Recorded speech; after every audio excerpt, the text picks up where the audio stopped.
Welcome, everyone. Mark DeJesus and Melissa DeJesus in the house. Welcome to the Healing and Freedom Journey. You know it. Good to have you here, hon. It's going to be great. So we have been in a series, and we're going to continue this for a while, Lord willing, and the creek don't rise, to have discussions surrounding healing family brokenness and the brokenness that's in your life and your journey, and recognizing how it's impacted you, letting God be involved in that journey of restoring, healing, maturing, bringing change. And when you see it as a journey, it's a whole different perspective versus like, I got to get something quickly fixed. Well, today what we're going to get into is another half of healing parental wounds. We've talked about the father wound. We'll continue to talk about that. We will always talk about that. We will always talk about that because these are necessary subjects that we need a lot of explanation, need a lot of insight, need a lot of understanding, because a lot of where the attacks on our life infiltrate in the developmental years of our life, and we don't recognize them till later in life. That, okay, I got some stuff I've got to work through. So if you feel like you're in your 30s, 40s, 50s, 60s, and you're recognizing something, that's good. See it as a good thing, because it takes as long as it takes to recognize the wounds that we carry. Yeah, you don't really usually recognize in your 20s, right? You think didn't say 20s, I don't think, right? I did. I don't think I did you say 30s? I don't think I did. 30s is the beginner. Yeah, when you're in your 20s, if you are that smart in your 20s and you are like, I get it. Yeah, kudos to you. Yeah, when you're in your 20s, you think you're invincible, or you think you have it figured out. Right. That's true. Mm-hmm. So the first aspect that we always want to emphasize is the healing of father wounds, understanding the heart of the father. And if you have a hard time relating to God as a father, there's a healing work of the father image that needs to take place in your life and journey. Where we're going to go today and just give some conversation, and we'll just kind of let the conversation flow where it needs to, is this very tricky area of dealing with mother wounds. And I'll share a story of an example, but I'm going to use it in reverse illustration than what was normally used. We've used this story quite often back, especially in the early days of us teaching about the father heart and the love of the father.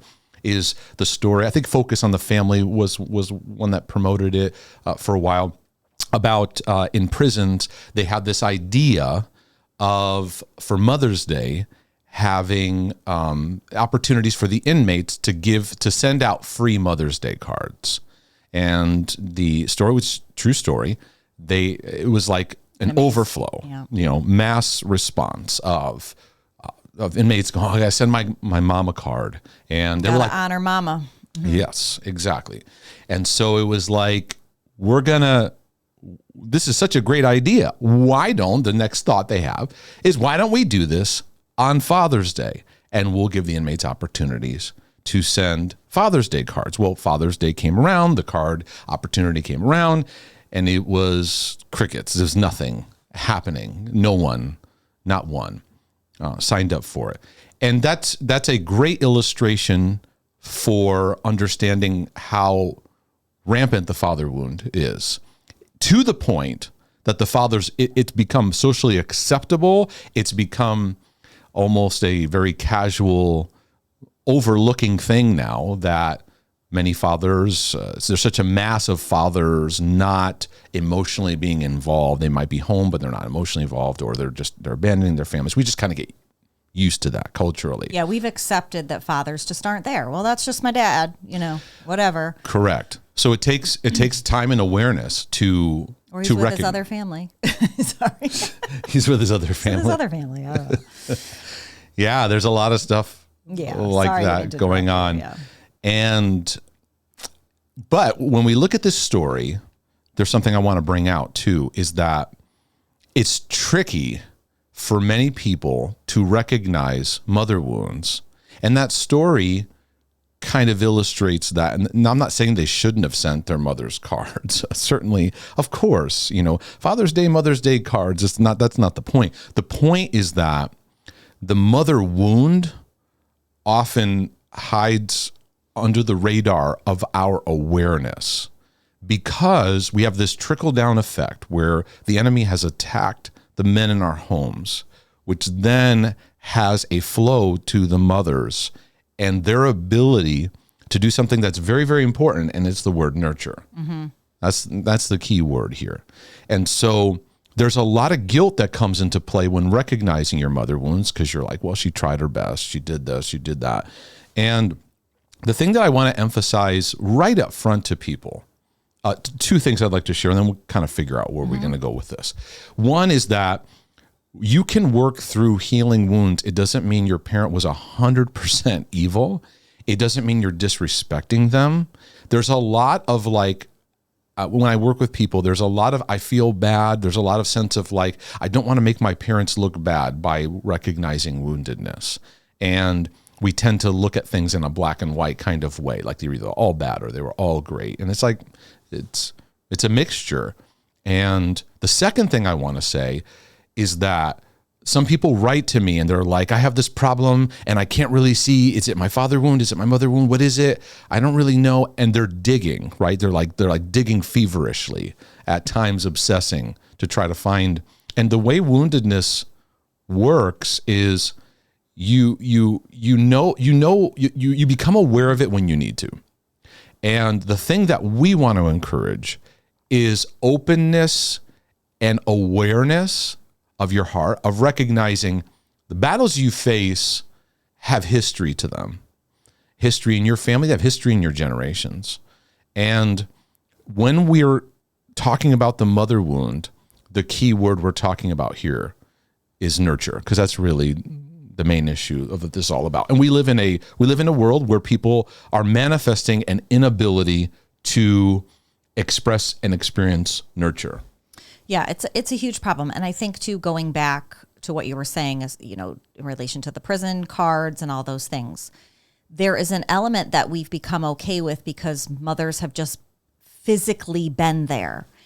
What a low bar too, right? Well, the mother just didn't leave. She at least stayed, which, what a low bar even we've set for that too. Yeah. We've accepted that fathers leave, but we're like, well, she did her best. She beat us and screamed at us and was absent spiritually and emotionally, but she stayed. Right. And so as I'm listening to you share, there's an aspect where people feel like taking that in, then we're blaming, accusing, attacking. That's not what healing is either. No. It's not like being judgmental, but it is recognizing, okay, it's honorable. You had to work 2 jobs. You worked your hardest, but you weren't able to be present. And dad was out of the picture or not there, or he was distracted, or he was a workaholic. And so it's recognizing the factors, but there's an importance for you to be able to heal and see what happened and see it for what it is, so that God can begin to be more present in those areas. Mm-hmm. Right? Yes. Does that make sense? 100%. Because I think this is what I bump into, is people feel like working through parental wounds is dishonoring. And it's like, no, seeing it for what it is, because nurture is something incredibly powerful. And I thought what I'd do is reflect on an article I posted, a couple of years ago, 2020, I posted it out about healing your mother wounds. It kind of outlines it. And I'm going to put a link to it so that you can go. We're not going to like cover everything in this article, but it just lays out simple questions that you can process through, because the central word is the word nurture, which speaks of, like, if I was to explain nurture, it's how you deal with tough times, how you deal with how you're doing, how you deal with moods, how you deal with comforting yourself, how you deal with stress in life, right? Nurture is like the power word. It really is. It teaches you, it equips you. The Bible talks about the nurture and admonition, training them in nurture. So it's relational. It's, I'm going to walk you through this. I'm going to sit down with you. I'm going to show you. I'm going to talk you through. And I think there's so much that we realize that our families just didn't have the equipping to go this is really important, and we got to like make room and make time for this. And brokenness has gotten in the way. And so anyways, the whole nurture word. Mm-hmm. What do you want to, if you wanted to convey to people the power of nurture, what would you want someone to understand if you were trying to like summarize it? I would say to most people, because I myself spent years going, what's wrong with me? Why can't I settle? Why can't I make a decision? Why can't I this? Why can't I that? It's a big word to look at and explore in your life of where this was absent or where it was present.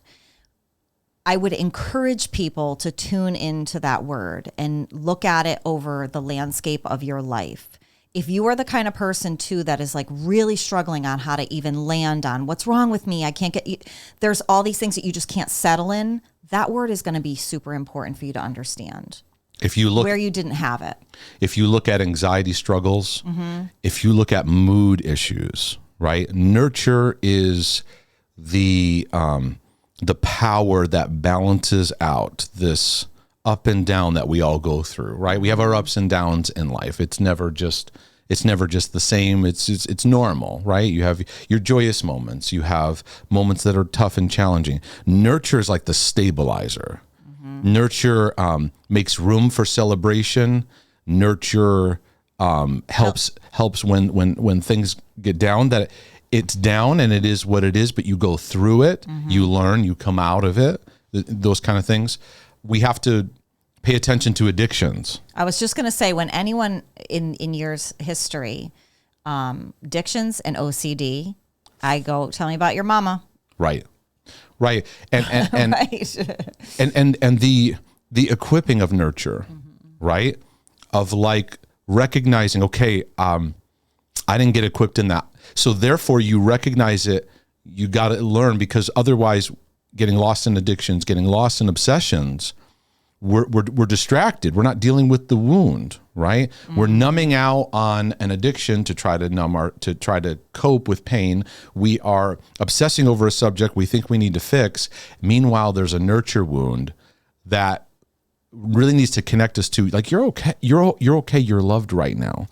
Right. And that is which most of us never heard that growing up. Right. And it's okay to recognize that. It is. It's okay. Yeah. It is. And I think that it often sits in plain view where we don't see it. And I can sit down with someone, it's very obvious to me, this nurture thing's there. It's not obvious to them. And that's okay. And I think that, again, awareness, God, I want to be aware of where woundedness has affected my life. And again, you don't have to like force, like you're digging for gold. It's something that will show up to you where the light bulb comes on and you begin to start seeing. But what we feel our job is to bring an emphasis of awareness of this is important. Yeah. This is very, very important. And we found in our work, the father wound is everybody. Yep. And the mother wound was trickier. It was trickier. Like, it was hard enough to get people to understand, and it still is. It still is. People are avoiding the father issue like crazy. But wherever that avoidance level is, the mother's worse. we're just in a sea of avoiding. Yeah. You know? That's very true. And especially if you grew up in a Christian home, it's like, well, they didn't, they took me to Sunday school. We're like playing dodgeball with like, because if I say anything, it's disrespectful. I'm dishonoring my parents and I'm a bad person. And it's like, no, if we're going to be carriers of a new lineage in our generation, we have to recognize what was not given, because then that's where we got to learn. And where I see so much in people's lives, it's an immediate thing in session work and emails. And there's this immense lack of nurture. And it signals we need to learn how to nurture ourselves, how to receive the comfort of the Holy Spirit. He's a comforter. He's a nurturer. He reminds us. And most Christians I'm talking to these days see the Holy Spirit as an accuser, as a guilt-ridden toxic shamer, as a boy, we really need renewal. Yeah. In these areas. Yeah, I think too what becomes very hard is a lot of people have grown up in an environment where, let's just say the dad was, he has some major issues. The mother stayed, took care of everything. A lot of moms will vocalize an air of her victimhood and put that on the children too. Right. So it becomes a story that's told in the family of everything that was done to her. Right. And there are two, your mom picked him. Sure. Your mom picked him and had kids with him. Sure. So we're not hearing mom say, I'm so sorry that I'm so sorry that right. This is the life that you don't hear moms take responsibility. Most of the time you hear moms who are vocalizing their victimhood in families, and children are taking that in. They're taking that in. It becomes a very twisted thing that the mom does herself put on the family, and she can use the kids almost as a counseling avenue where it's because, and then she's also trying to work out. A lot of moms do trying to work out, her pain and stuff like that. Right. Yeah, there's a lot to navigate in this. There's a whole spectrum of what this looks like, and I think what we want to do is let awareness rise to the surface of you come to these points where you go, oh, that wasn't healthy, and right. I didn't know it wasn't healthy. I didn't know her giving me the silent treatment wasn't healthy, right? Or or her not saying sorry, her not humbling herself, her not showing kindness, her that wasn't good. Even though dad was gone, it wasn't good how she acted either, even though he, For sure. Yeah. Right. So the name of the post is Healing Your Mother Wounds. You can go to markdesus.com, Healing Your Mother Wounds. And we got it up here on the screen for those of you watching the video version of this.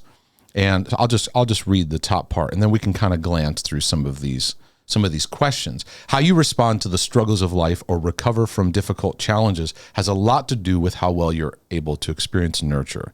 And how you practice nurture has a lot to do with the relationship you had with your mother. So what comes to the surface of your heart when you consider your relationship with your mom? And I think that's a great place to start. Mm-hmm. When you think about your relationship with your mom, we can tend to jump to something quick, and that's fine, whether it's good or bad, but let yourself, without instant judgment, without skirting away from it, allow yourself to just understand.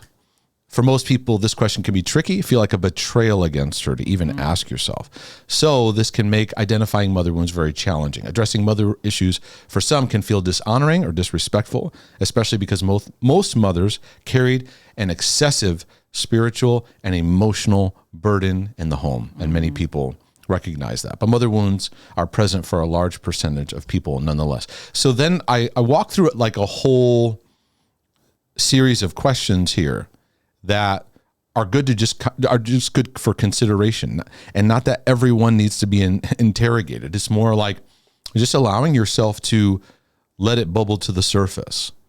The first one being, was your mother a safe source of nurture in your life, teaching you how to process pain and recover from emotional challenges?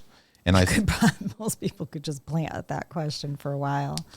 Yeah, because a lot of times she's in pain, so she's not present, not really available. And there's times where, especially in Christian homes, we go right to the biblical prescription. Well, the Bible says, there's a lot of that. I had a lot of that growing up. There's this very quick to bring about the thing you should do or the thing you should be doing. And it doesn't make room for, oh, you're feeling that? What are you feeling? How is that going? Let's sit and talk about that and understand that. And so that's how you get equipped to process pain. It's not, nurture is not let me tell you what to do. It's really understanding, being there.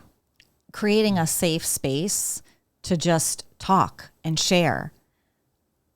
Giving your child the room to try to articulate and helping them to get their own emotional language and saying, okay, well, do you feel like this? Mm-hmm. Do you feel like this? That's like a perfect opportunity when you're young for your mom to sit down and say, Right. okay, Right. is this what it feels like? Because when I was your age, and relate to them. Yeah. Our biggest thing, I love, like our kids are always like, wow, you felt that way. You went through that. What was it like for you? Right. You're kids right. Kids will, when you get that thing flowing, kids will ask. Right. They want to be asked. Right. It's so true. Like they look with like big eyeballs, like, really? Yeah. Now, it was like in this way, but I get it. And I don't, a lot of us don't have a lot of room where that took place. For example, you ever have one of those moments where we all have them to an extent where you just kind of like burst at the seams and you just start crying, mm-hmm. right? Something just, you can't take it anymore. You're just overwhelmed and you just start crying. And there's this little bit of like, you didn't solve anything. Mm-hmm. But there's just a little bit of like, you feel a little, just a hair, even just a hair better. Sometimes a lot better, just sometimes just a little bit better. Mm-hmm. And all you did was just cry. Right. Nurture, because in those moments of pain and struggle, we don't need things fixed. We think we do. What we need is we need to be understood. We need to be seen. I see your pain. There's the word. I need to be seen. I need to be seen. And for many of my sisters in Christ out there, this is very, in both father and mother wounds, is that I don't feel seen. Mm-hmm. And that wound will carry you into so many areas of dysfunction or just looking for love in all the wrong places or pressure or perfectionism or performance or whatever. It will just want to wreak havoc in your life and in your journey. And so we only started with the first question. Right. So there's questions like emotional availability. Mm-hmm.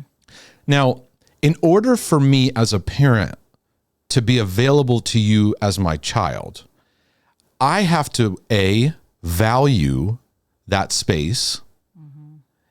2, I have to have emotional room in my heart that when those times come and they arrive, we're there. And there's such a battle and war over parents to distract you, to get you lost in busyness, that when your kids are going through things, you're unavailable because this is like the honest, mm-hmm. I'll be the... It's inconvenient. It's like Abby always wants to talk when I'm doing the dishes. Yeah. Oh, always. Mm-hmm. Or when I am so tired and right. It's time for bed. And it's like, wait, right. what? And it's blah, blah, blah, blah, blah. And hey. Now there's times that we go, you got to go to bed. Or there's times, okay, so don't think for a second that we're just like floating in this just like perfect availability. But there is a compass of like, I'm tired, but let's talk. What's going on? And then we may go in and then we'll carry on with this a little bit more tomorrow. It's a lot of like making space and making room. As a dad, I feel that like busy, do things, got projects, work I don't want to put words in your mouth, but as a mom, busy of what's going on in administration and work you're doing with me and mm-hmm. and stuff around the house and things mm-hmm. that are happening, right? That you got all these things, you get in like a tunnel vision and want to pull you into that. Right. But we realize how important the nurture, the admonition the Bible talks about of how important it is to we're the references for their life. That when they go through a hard time, how are they going to approach it? Because being parents that are somewhat healthy, because there's no perfect parent, but being somewhat healthy, you want to at least put some ammunition in your children's military, spiritual war belt. They feel like they have something to draw from, right? That they're not just aimlessly going up against things. But it's not found in preaching at them. Mm-hmm. It's not found in sending them off to youth group, youth camp, or away to someone else. away someone's to office for an hour when you don't know what anyone's saying to them. Right, to another counselor, to another thing. None of that is. I'm not shaming you if you've done it's it. not nothing. None of that's wrong. None of that's wrong. It's great, but that's not the core.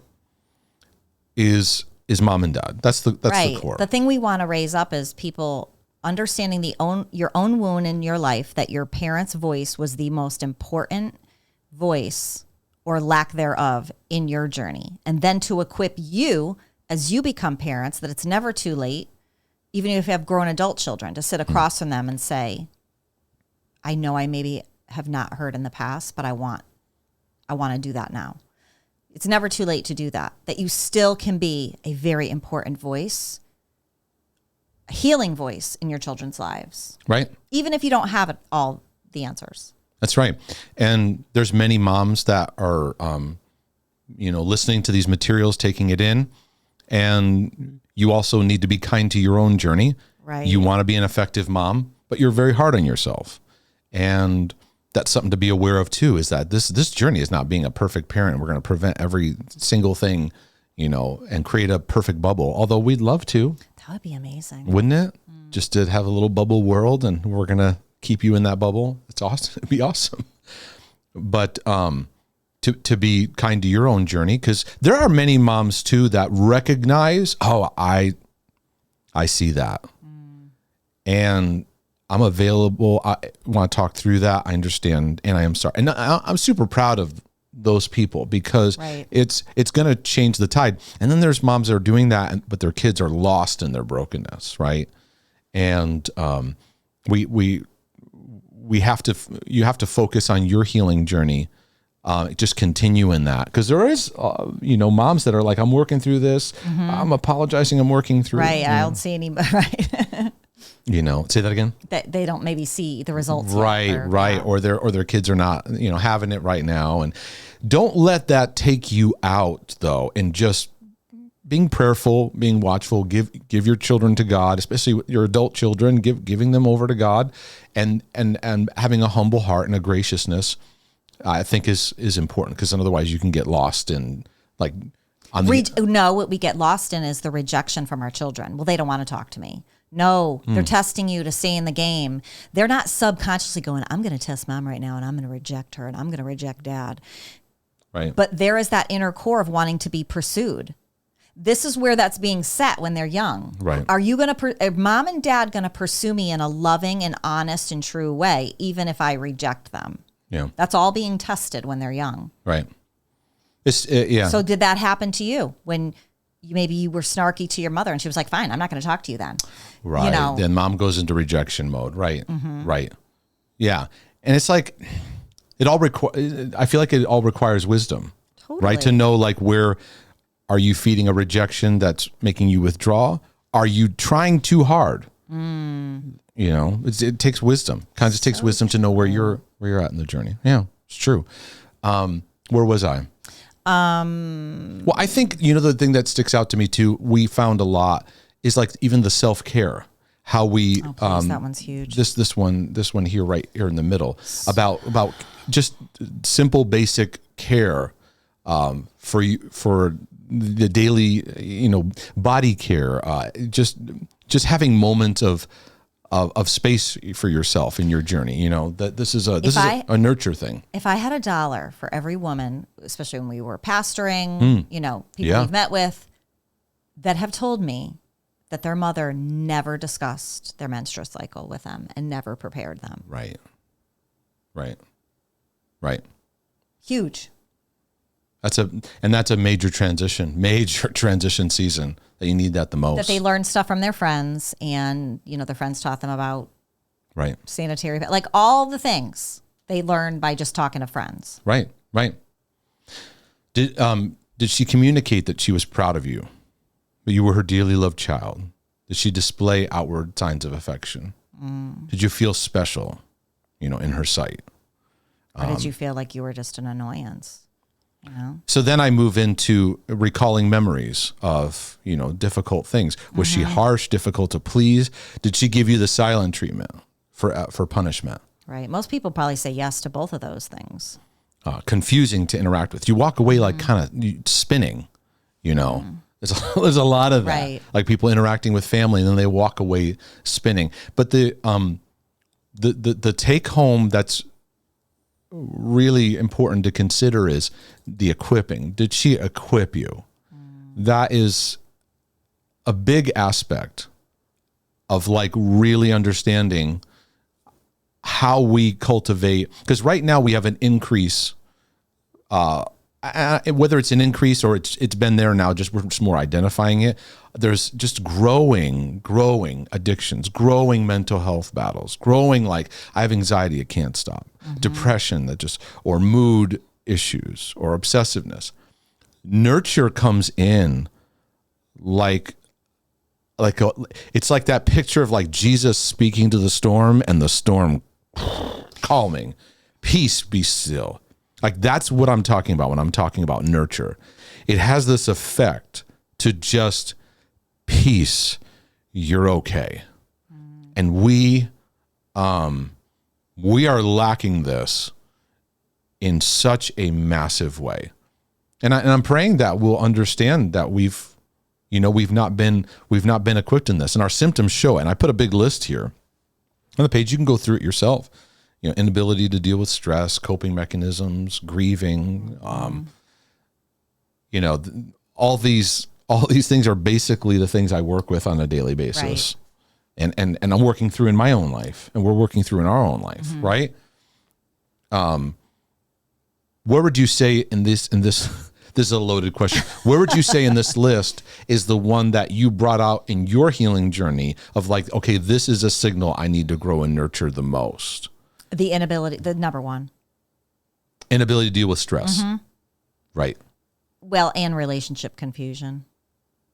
Right. I was like a hot mess with being close to people. I have a hard time. Well, I wrote this article, but it's like, I feel the same way you feel. Obsessiveness. Hold on. Wait, I don't know. I could switch the number ones. Yeah. I'm like, the inability to deal with stress. Wait, it's the second one too. Well, wait.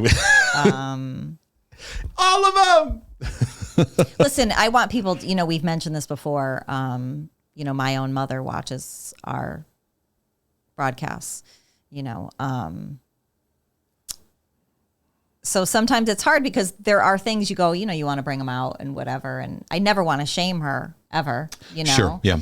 Our families can at times, whether we know tune in or not to, sometimes right. I don't know if they're tuning in, but her and I do, and it's taken time and years of being able to, on my end, even share and say, okay, know when to share and when to go, you know what, I just got to work through this about her. I don't have to tell her everything I think she did wrong with me either. And, right. it's been a very like up and down thing of how you work that out with your mom too. Because we're not encouraging either to go, okay, Mom, sit down because I have figured this out and I'm going to give it all to you. Yeah, I don't recommend that at all. I don't recommend that. And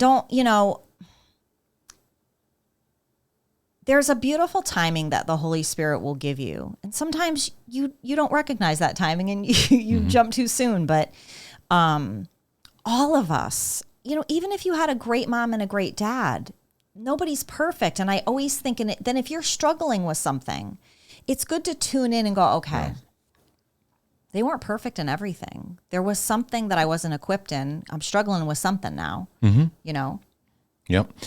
And when we talk about like how to, one day, Lord willing, creek don't rise. There is a book I see for you and I. Yes, we've talked about this for a long time. And the word nurture is across the title. Yeah. That's down the road. So, don't write me about it right now. It's in the hopper and it's marinating. Right. It'll be down the road. But the people often go, well, how? And how do I heal? And our first response is sometimes go to your mom and talk to her. And it's like, nah, don't do that. Don't do that. I don't recommend that at all. Go to someone whom you could process with a little bit and say, this makes sense. Like, that's where counseling or therapy or whatever can help bring that to light.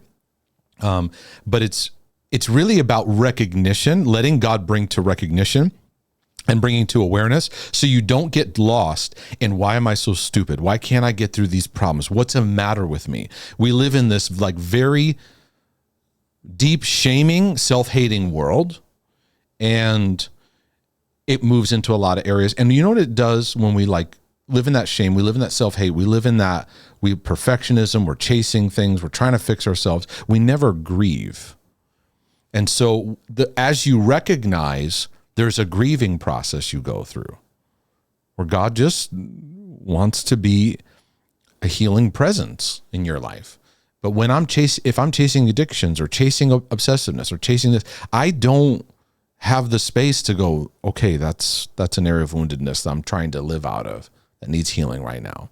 And that moves into a whole bunch of areas, trauma and complex trauma. And I would say too, what makes this very difficult is most of us are walking through this while also keeping relationship with parents. Yeah. And being parents too. And being parents. Right. It's a boatload, okay? It's a lot of fun, everybody. This is good because this is all this interesting setup, because when you become a parent, there are these moments you look at your children, your brokenness rises up to the surface because where they are, what they're going through creates a mirror to you. And this is God's loving way of going, I'm going to heal this. I want to heal this in your life, you know? And the stress or why do we get so anxious over our kids? There are things that we're seeing we're struggling with because of our history. And it's a time for correct God to heal us. I've noticed that many times in where even certain things, like for example, Abby, of something that she's going through, and I'm like, why am I so torn up about this? This isn't about her. And then as I let that come to the surface, like, oh, it's another area for God to heal me. I've often made the statement, especially with her, is I don't want her to have to go through what I did. Right. And so I'm so grateful for the way that you and I talk about things, because there is a part too where Abby's going to have her own things, because we're healing as we're raising our children too. We're not perfect parents. Right. And at the core of it, when I settle and rest and give myself the slack too, it's like, you know what? The best thing I can do is equip her. That's right. And give her the safety that if she's like, Mom, I'm struggling with something. Yep. Yeah. She has the safety to come to me and talk it out. At the end of the day, I'm like, okay, if I fail at everything else, that's my goal. Yeah. Not to solve it all and remove it all from her so she has no pain, no suffering. Can't do that. Right. But what can I do? I could start crying. Oh my gosh. Well, if you want to take some next steps, we do have a lot of materials that deal with nurture, like some episodes and that we talk about it. And again, this is kind of another one that we're bringing up. But in the heart healing journey, there's aspects where we get into the father wound, mother wound, and there's an online course. It's the heart healing journey has the online course was split into volume 1 and volume 2. There's just so much I broke down and I put it into bite-sized pieces. There's even in volume 1 at the end of it, there's healing prayers of healing father wounds, healing mother wounds. I think that those are some important things to process through and even revisit them, from time to time.